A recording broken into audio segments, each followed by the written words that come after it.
The vomeronasal organ, also known as the Jacobson's organ, is present in a wide range of animal species. In this video, we will be comparing the vomeronasal organ in two vastly different groups of organisms: snakes and felids. What is the structure of the organ? How is it used? And what is it used for by each group?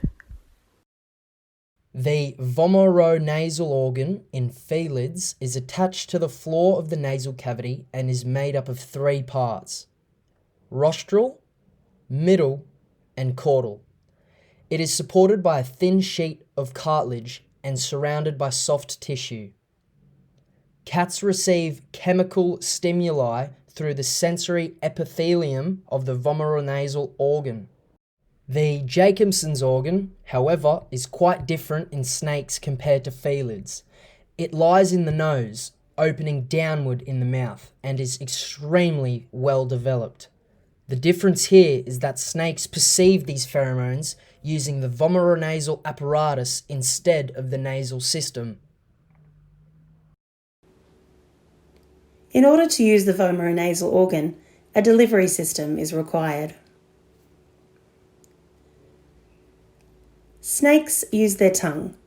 The muscular bifurcated organ flicks rapidly in and out of the snake's mouth. And the two distinct tines collect scent molecules and other chemicals from the environment. The bifurcated tongue spans left to right and samples from a vast number of mediums such as air, water, and substrate. It then retracts back into the mouth and into the tongue sheath or glottis, where scent molecules are deposited into the ducts leading to the vomeronasal organ. Cats use the phlegm response. Scent particles are delivered to the vomeronasal organ via the nasopalatine ducts, which are located on the roof of the mouth, just behind the upper incisors.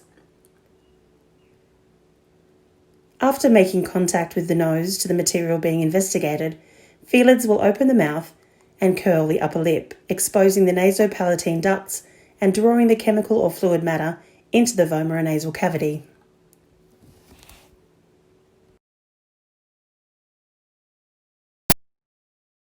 So now that we know how these animals use the organ, what do they actually use it for? Use of the vomeronasal organ is needed for snakes to track, attack, and consume prey, and to locate preferred shelter areas. Some snake species also use the vomeronasal organ in male courtship behaviour, as well as detection and avoidance of predators. In contrast, the main use of the vomeronasal organ in felids is intraspecies communication through scent marking behaviours such as urine spraying, scrapes, and cheek rubbing. These scent marks indicate territory boundaries, reproductive status, and physical condition to other members of the same species. Interestingly, it is clear that while snakes and felids both possess this organ, the morphology, scent delivery methods, and uses for each taxon are highly contrasted.